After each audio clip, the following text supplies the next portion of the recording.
So the Byzantine generals problem is historically one of the most difficult computing problems to solve, and Bitcoin was the first system that efficiently solved this issue. So let's break it down and why this is so important for true decentralization.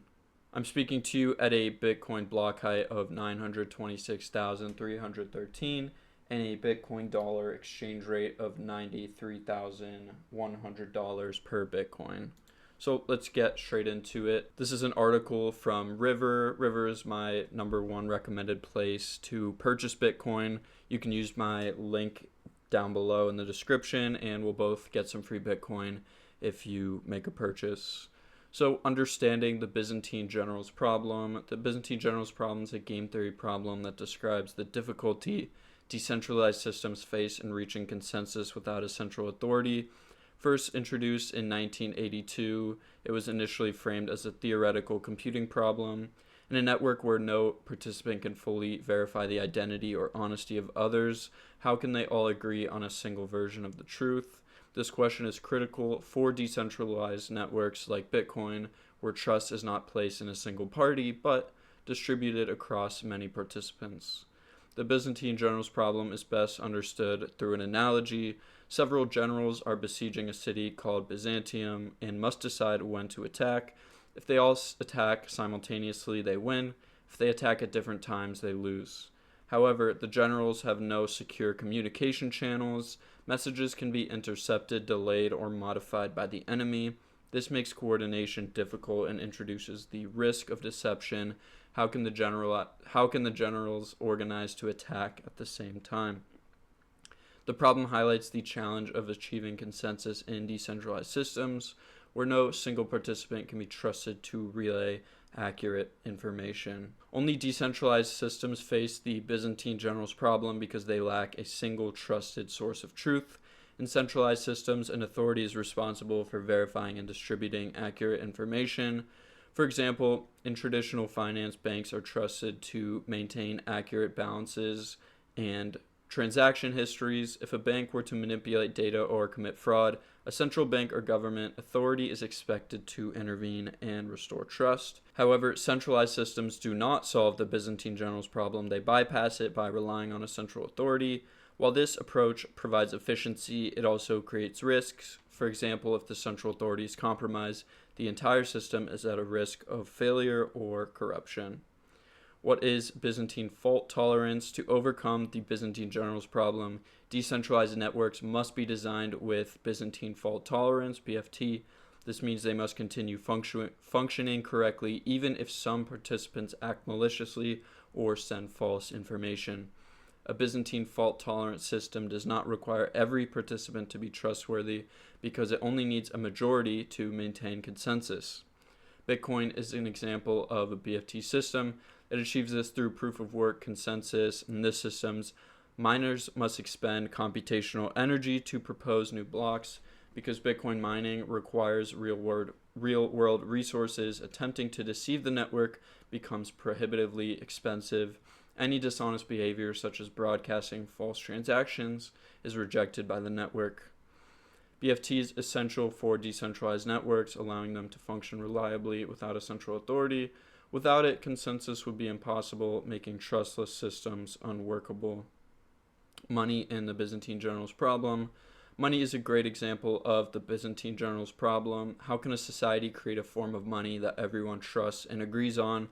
Throughout history, people have used scarce resources like gold, shells, or glass beads as money. Gold became widely accepted across different trade networks, but its weight and purity were difficult to verify. To solve this, governments took control of minting money to make it more reliable. But this did not exactly solve the problem. It just shifted trust to a central authority. Over time, governments abused this trust by changing, debasing, or even seizing money. Unlike Bitcoin, fiat currencies rely on central banks and governments to manage supply and demand. Historically, this trust has been abused, leading to inflation, capital controls, and currency devaluation. A prime example is Zimbabwe in the early 2000s, where excessive money printing led to hyperinflation. People lost faith in their currency, as they should. For money to truly solve this problem, it must be verifiable. resistant to counterfeiting, and not rely on any central authority. This was only achieved with the creation of Bitcoin, the first form of money that works without trust in a single entity. This was a quote from Satoshi Nakamoto. The root problem with conventional currency is all the trust that's required to make it work. The central bank must be trusted not to debase the currency, but the history of fiat currencies is full of breaches of that trust. Bitcoin's fixed supply of 21 million prevents manipulation. It doesn't require trust in a government or central authority. Network consensus ensures that no more Bitcoin can be issued arbitrarily.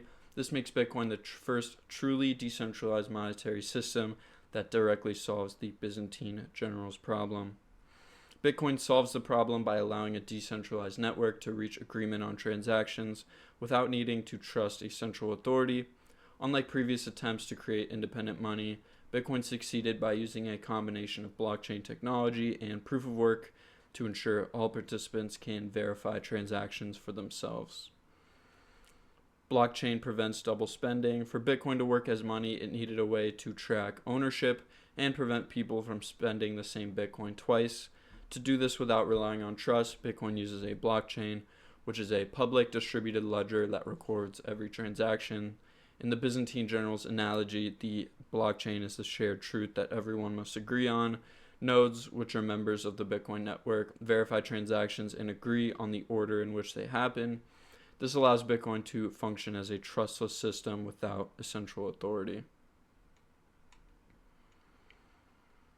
Bitcoin solves the Byzantine generals' problem by using proof of work. The system ensures that every new block added to the blockchain or time chain follows clear and objective rules. The mining process is costly. Because the rules of the network are objective, no one can manipulate transactions.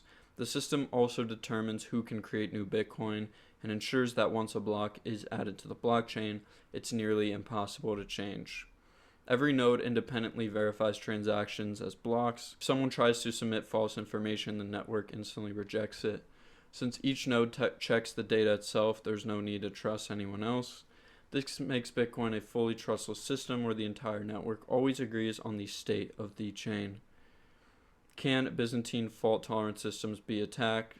One major concern in a BFT system is the possibility of a 51% attack, where a single entity gains control over the majority of the network's computational power. In Bitcoin, such an attack would be extremely costly due to the difficulty adjustment, a mechanism that ensures mining remains competitive. If an attacker tried to alter past transactions, they would need to outpace the honest network's mining power, which is economically impractical. This makes Bitcoin the most secure, decentralized monetary system ever created, reinforcing its role as trustless global currency. History of the Byzantine generals' problem was first introduced in 1982 in the paper The Byzantine Generals' Problem. The problem was inspired by the challenges faced by the Byzantine army, where generals had to coordinate an attack without secure communication. The concept was later applied to computer networks, highlighting the difficulty of achieving reliable consensus in distributed systems. Before this, earlier work on interactive consistency problems and reputation scores laid the foundation for Byzantine consensus.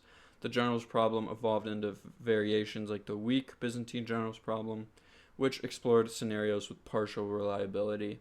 Over time, these ideas led to the modern Byzantine consensus mechanisms, shaping solutions for secure, trustless systems like Bitcoin. So if you learned something from this, I think this is an important concept to understand when understanding Bitcoin. So leave a like and subscribe if you enjoyed, and leave a comment and a suggestion for a future video. And as always, together, let's work, save, and build a better future with Bitcoin. See you in the next video.